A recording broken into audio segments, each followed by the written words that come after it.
Every fight scene in Solo Leveling is a lie. Not the action. The action is real. But the reason Jinwoo wins, that part has been misread by almost everyone who's watched this. And once you see it, you can't unsee it. Here's the version most people accept. Sung Jinwoo starts as the weakest hunter alive. He gets a second chance through a mysterious system that no one else can see. He grinds, he levels up, he gets stronger, he wins. That's a satisfying story.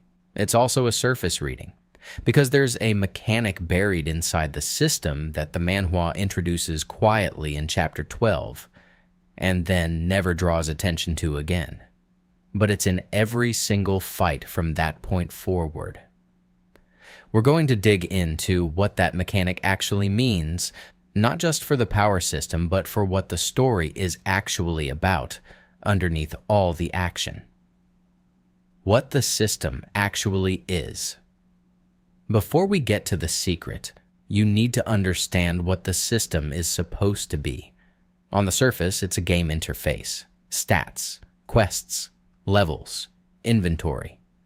The Manhwa borrows every JRPG mechanic you've ever seen and drops it into a world where hunters use real magic to kill real monsters. Most readers treat the system as a cheat code. Jinwoo got lucky. He got the thing other hunters don't have, and it made him untouchable. But here's what that reading misses. The system was not designed to make Jinwoo powerful. It was designed to make him obedient. Look at the very first quest the system gives him. It's not kill monsters. It's not earn experience. It's a training regimen. Push-ups, sit-ups, running. A beginner's workout routine that a teenager could complete. That's strange. Jinwoo is already a licensed hunter in a world full of monsters. Why is a supernatural system giving him cardio? The answer to that question is the whole video. The mechanic. No one talks about the system has a penalty mechanic. Miss a daily quest? You get punished. Not you lose XP punished. You get locked inside a nightmare dungeon and forced to fight until you comply. The system doesn't ask. It doesn't negotiate. It simply escalates until Jinwoo does what he's told. This is shown once, early on, and then it fades into the background. Jinwoo becomes disciplined enough that he never misses a quest again. So readers file the penalty mechanic under early setup and forget about it. But that mechanic never went away. It was just never needed again. Because the conditioning worked. Think about what that means. Jinwoo doesn't train because he wants to. He trains because a system he cannot opt out of has made the alternative unbearable. By the time he's an S-rank hunter, the system has been shaping his behavior for months. His discipline isn't a character trait he developed. It's a behavior that was installed. This is not how solo leveling is usually discussed. Most analysis focuses on Jinwoo's willpower, his grind mentality, his refusal to stop even when injured. These are framed as virtues, things we're supposed to admire. But when you understand the penalty system, a different question emerges. Does Sung Jinwoo have willpower? Or does he have no choice? What this does to every fight scene. Now go back and watch the fights. The Ant King sequence is considered one of the greatest action sequences in Manhwa history. Jinwoo is pushed to his absolute limit. He loses. He adapts. He wins. It reads as a pure test of willpower and power growth. But here's what's underneath it. Jinwoo enters that fight because the system sent him there. His shadow army, Baru, Igris, Iron, exists because the system instructed him to extract specific souls from specific dungeons in a specific order. The path that led him to be capable of fighting the Ant King was not his own path. It was a curriculum. Every major fight Jinwoo has is either a system quest or a consequence of following one. Remember when I said the system wasn't designed to make him powerful, it was designed to make him obedient? Here's what I mean. The rulers, the entities that created the system, needed a weapon capable of killing the monarchs. They didn't find Jinwoo because he was special. They found a human host and they built the weapon they needed inside him. His strength is real. His shadow army is real. But the direction of that strength, every dungeon, every enemy, every power-up, was curated. Sung Jinwoo is not a self-made man.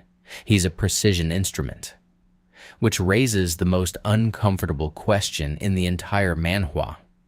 One I want to come back to at the end of this video. The story. Solo leveling is actually telling. Solo leveling gets called a power fantasy, and it is. That's not wrong. But the genre label has made people lazy about what's actually happening in the text. Power fantasies are usually about someone with nothing gaining everything through effort. The fantasy is that effort is enough, that if you want it badly enough and work hard enough, the world will recognize you. Jinwoo's story looks like that on the surface, but the system blows a hole in that reading. Watch what the system does to Jinwoo as a person across the story. Early Jinwoo is scared. He's collaborative, he makes jokes, deflects attention, tries not to be noticed. He's hunting to pay his mother's medical bills. He has a social life, a human context, a reason to stay connected to people. Now count the scenes in the final arc where Jinwoo has a genuine conversation with another human being. Not a report, not a tactical brief. An actual conversation. There are almost none.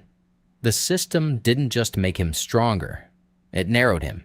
The training, the quests, the shadow extraction, the boss hunts, all of it crowded out the person he was before the double dungeon. By the end of the story, Jinwoo is extraordinarily powerful and almost completely alone. Not because tragedy struck, but because the system's design left no room for anything else. That's not a power fantasy. That's a cautionary story wearing a power fantasy's clothes, and this recontextualizes every fight scene. Because now, every victory comes with a cost you can track across chapters. A piece of the human Jinwoo disappearing. The comparison. No one makes. There's a character in Solo Leveling who is incredibly strong, shaped entirely by forces outside his control, with no meaningful human relationships by the end of his arc. That character is not Sung Jinwoo. It's the Ant King, Beru. Beru was born to be what he is. His biology, his drive, his violence, all of it was the design of the ant species. He didn't choose to be the most powerful ant. He emerged that way because that's what the species needed. He is a weapon that grew from inside a natural system, shaped for a single purpose. Sound familiar? Jinwoo defeats Beru and then does something the manhwa frames as compassionate. He extracts Beru's shadow and gives him a new purpose, serving under a different master. The manhwa treats this as a happy ending for Beru, and maybe it is. Beru gets to stay alive. He gets a commander he respects. But stop and sit with what actually happened. Beru went from serving the will of the ant species to serving the will of the ruler's weapon. He traded one system for another, and so did Jinwoo. Solo leveling ends with a time reset. Jinwoo uses the ruler's power to undo the monarch war and return to a world where none of it happened. His mother is healthy. His friends are alive. The dungeons still exist, but the catastrophic war is erased. Most readers read this as a clean, happy ending. Boy wins, world saved, family intact. But remember the question I asked earlier. Does Sung Jinwoo have willpower, or does he have no choice? The ending answers it. What does Jinwoo do after the reset? He hunts. Still. He re-enters dungeons in a world that no longer needs him to. He kept the system. He kept the shadows.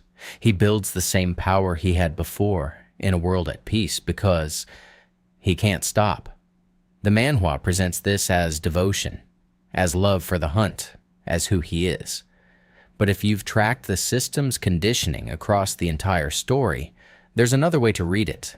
Sung Jinwoo was so thoroughly shaped by the system that even after it achieved its goal, even after the war was over, even after he got everything back, He still couldn't be anything other than what the system made him. The reset didn't free him. It just gave him a nicer cage. That's the image the manhwa ends on. A man walking into a dungeon, alone, by choice, or by conditioning so deep it's become indistinguishable from choice. That's the dark secret inside the power system. Not a hidden mechanic, not a plot twist. It's the story the manhwa was telling the whole time, underneath every fight, every level up, every cheer-worthy moment. What does it cost to become the strongest? And Solo Leveling's answer is everything that made you a person. This is why the fights in Solo Leveling hit different when you read them this way. The Ant King fight isn't just an action sequence, it's Jinwoo being deployed toward a target the rulers selected. The Jeju Island arc isn't a heroic rescue. It's an instrument being field-tested. And Jinwoo's famous training montages, those scenes readers cite as proof of his unbreakable will, are, if you follow the logic of the system through, compliance. Beautiful, impressive, aesthetically satisfying compliance. None of this makes Solo Leveling a bad manhwa. If anything, it makes it a more interesting one than its reputation suggests. It means the story is doing two things at once, giving you the most satisfying version of the power fantasy, while quietly, consistently, telling you what the fantasy actually costs. Solo Leveling is usually discussed as a benchmark for action, for art, for raw entertainment value, and it delivers on all of that. But it has a genuine literary argument underneath the spectacle, an argument about systems, about conditioning, about what happens when someone is optimized rather than developed. Jinwoo became the Shadow Monarch. He also lost the person who wanted to become the Shadow Monarch in the first place. If you want more readings like this, where we go beyond the recap and into what manhwa is actually saying, subscribe. This channel exists for that exact conversation.